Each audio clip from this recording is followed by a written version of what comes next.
Unapologetic. It means not apologizing for your greatness. Here, we unpack the inner workings of our greatest creatives.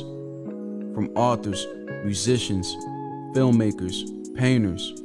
We even talk a little sports. And sometimes there's poetry in motion on that ball court and that football field.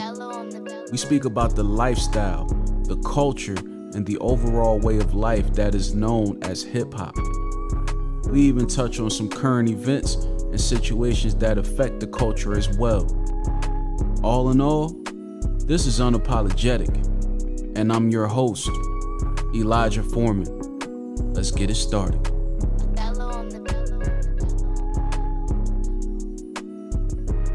This is Elijah Foreman, and this is the Unapologetic podcast. I hope everybody is out there being safe, being well.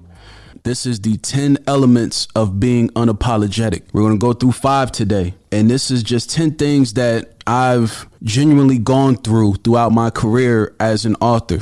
I've been published since 2013, and I've learned a lot of these things on the fly and personally.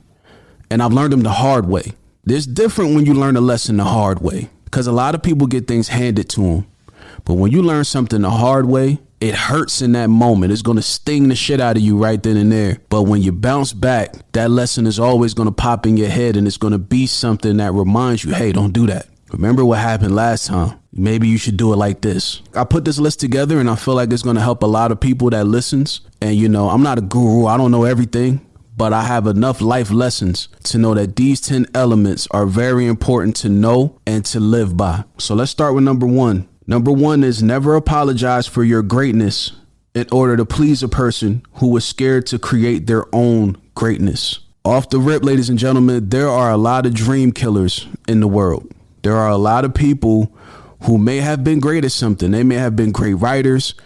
They were probably great athletes, great actors, teachers, etc. And something happened to them that derailed their dream and derailed what they wanted to do. So now they no longer believe that it's even possible. This is how a lot of kids in the inner cities, which I'm like a child of Tupac, because I believe the outer city is really the inner city, because the people that are in the so-called inner city are kept out. They're kept out of where they really want to go, which is the places where you can get some peace. So the kids that are in the inner city that have dreams of being doctors, lawyers, engineers, not just entertainers, but careers that are really solid and substantial. You could be a doctor for 50 years, retire, and have a couple million in the bank. Those type of jobs. A lot of kids get derailed from doing that. Their dream gets killed because nobody in their family's ever been a doctor. So they don't even think it's possible. And when they go to a hospital or a doctor's office, they don't see anybody that looks like them in these places. So they don't think that it can actually happen to them. So before you know it, by the time the kid's 16, their dream is killed, because they live in a neighborhood where they see the drug dealers outside, they see the basketball players outside, and they see the rappers outside. So in their mind, they think that that's all that they have an opportunity to be. And I know a lot of great basketball players. I got a nephew that's in college right now, killing it on the basketball court. But guess what? Not everybody has the skill set that he has. This dude is 6'8", 225 pounds, a freight train coming at you. So if you're not that size, you're probably not going to be that great on the basketball court. I know quite a few rappers from Trenton, New Jersey, who can jump on a song and absolutely kill it. But it took them years and years of practice and cadence to get to that point. So if you don't have the type of skills they have, you're probably not really going to be successful at that. There are millions of other things out there that these young kids can do, and unfortunately, their dream gets killed. So that's an important one that I wanted to throw out there first. Never apologize for your greatness in order to please a person who was scared to create their own greatness. If you're great at something, be great. Go after what you feel like you're great at and pursue it. Doesn't matter what other people's opinions are. Listen, you don't even understand how many people were calling me crazy for wanting to be a podcaster. And I'm sitting here right now. So this is living proof, ladies and gentlemen. Let's go to number 2. Number 2 is trust your own process. The 76ers made this popular a few years ago with Trust the Process, Joel Embiid and everything. But I put a different spin on it.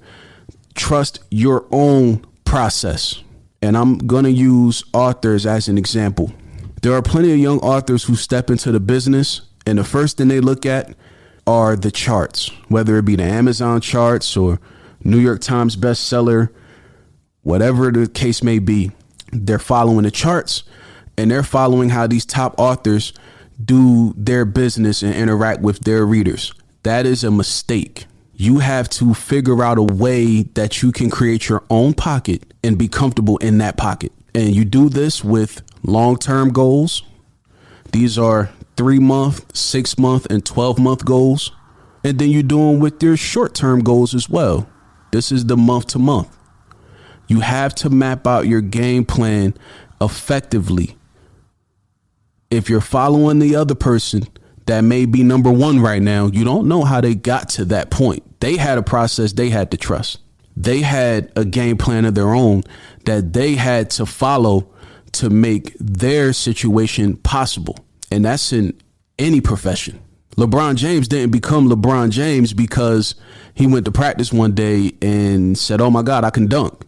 I never knew I could dunk." No, he practiced for years. AAU, high school, prep leagues, anything. There's a reason why he went from high school straight to the NBA. Zion Williamson, another kid who wanted to go to the NBA straight from high school, but had to do a year at Duke. Same thing with him. He had to trust his own process. If he didn't do that, it wouldn't have been possible.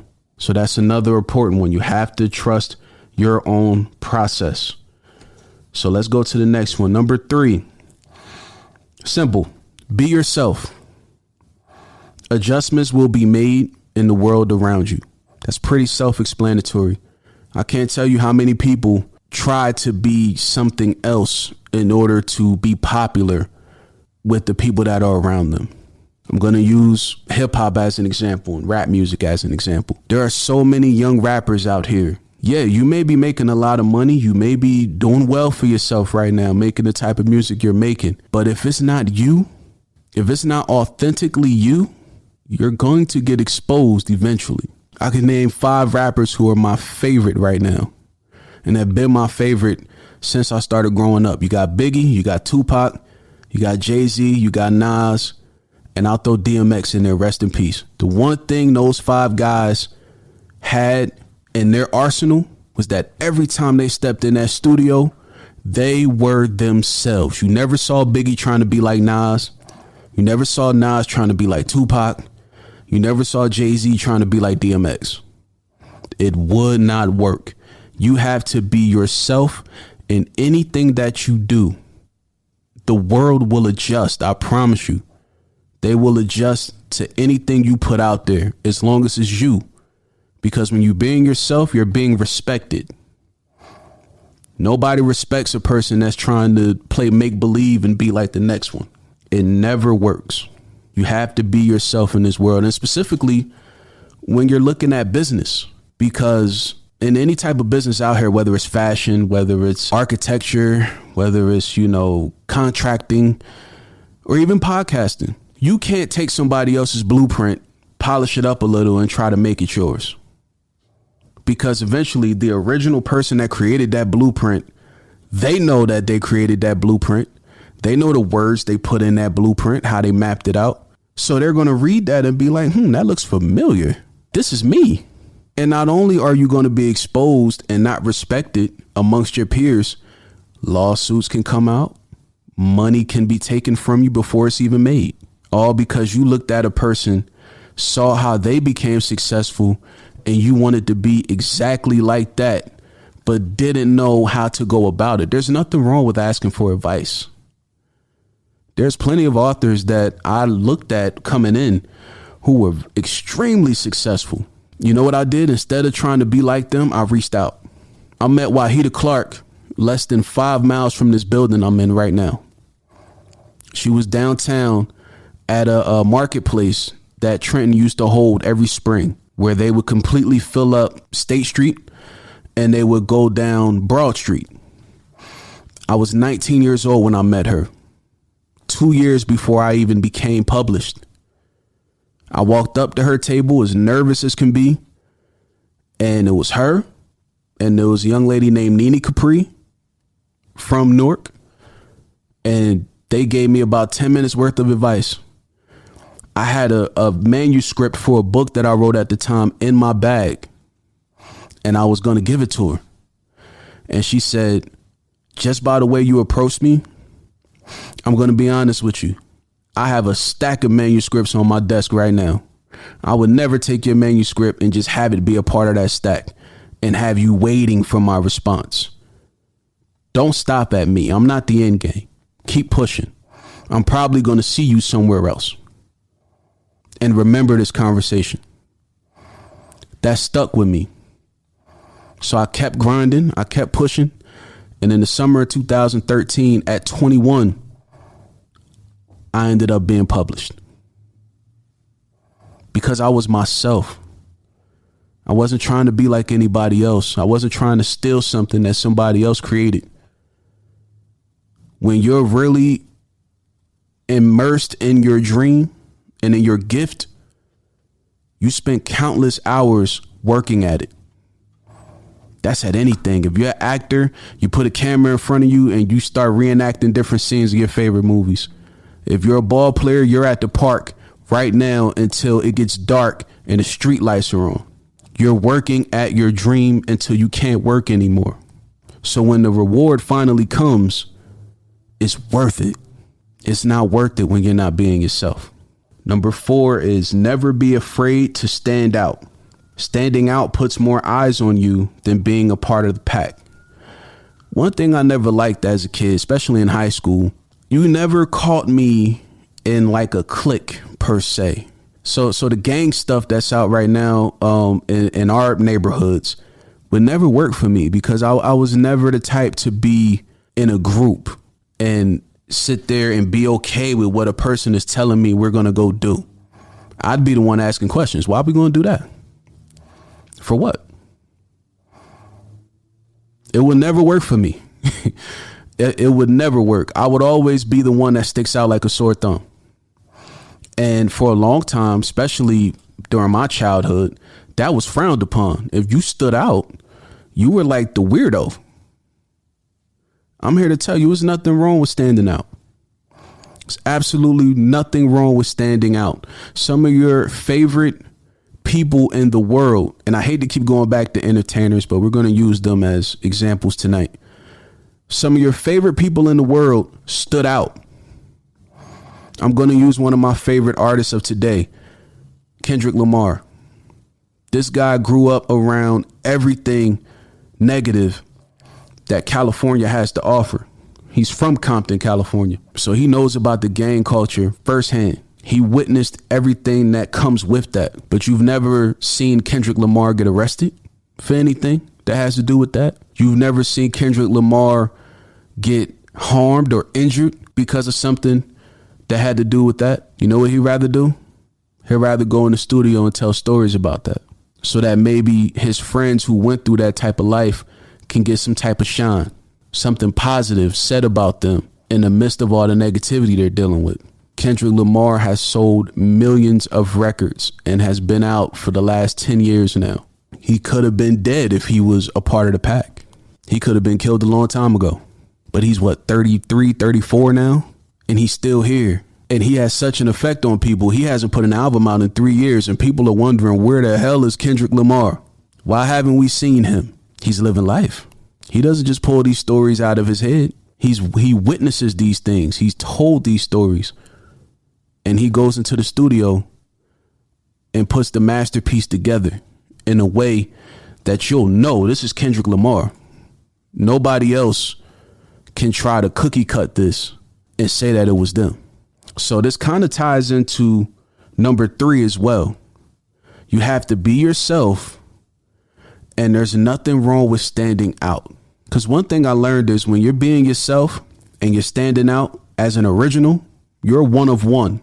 Can't nobody copy you. Can't nobody remake something that kind of looks like you or emulates you, because it's just not going to look right. It's going to look weird. You're one of one. And the people that was trying to get you to be a part of the pack, they're either going to do one or two things. They're either going to hate on you because, damn, I wish I could do that.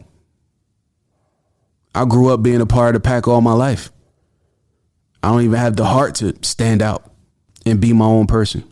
So they're going to hate themselves so much that they end up hating you because you're being yourself. You're now folding and being a part of whatever program they're trying to put out there or whatever system they're trying to get you to be a part of. You're creating the system. Those type of people are dangerous because there are a lot of people who don't know how to handle that. That's important. I'm going to try to get one more in. We only got a couple minutes left. Number 5, get the dead weight away from your circle. This is probably one of the most important ones in my list. One thing I learned is not everybody is meant to be around you when you start to get to a certain point of success. There is a such thing as yes men. Those are the people who really don't care about you, but you're the source of income right now. You're the money. So whatever you might want, even if it's poisoning you, even if it's something toxic to your day to day, they're going to give it to you because guess what? You're writing their check. Those are the people you need to get away from fast because those are the people who are not going to be with you if something drastic happens to you. If you end up in a situation where you've been harmed, let's say the Great Depression comes back and you don't have any money. You don't have the money you once had. Those people are going to go to the next person that's willing to pay them for anything, any service. You have to keep the people who are genuinely caring about you and your well-being around you if you want to be successful. So I'm going to say number 5 again. Get the dead weight away from your circle. It is very important. I'm going to be back next week with 5 more elements to being unapologetic. But for the time being, we're getting out of here. This is Elijah Foreman. That's been the first 5 of the top 10 elements of being unapologetic. This is Unapologetic with yours truly. And I'll be back next time with the next 5 elements of being unapologetic. Y'all stay tuned. There you have it, ladies and gentlemen. Another episode down, plenty more to come. I appreciate you for taking the time out to come hang out with me. And I'm looking forward to seeing you next time. Take care.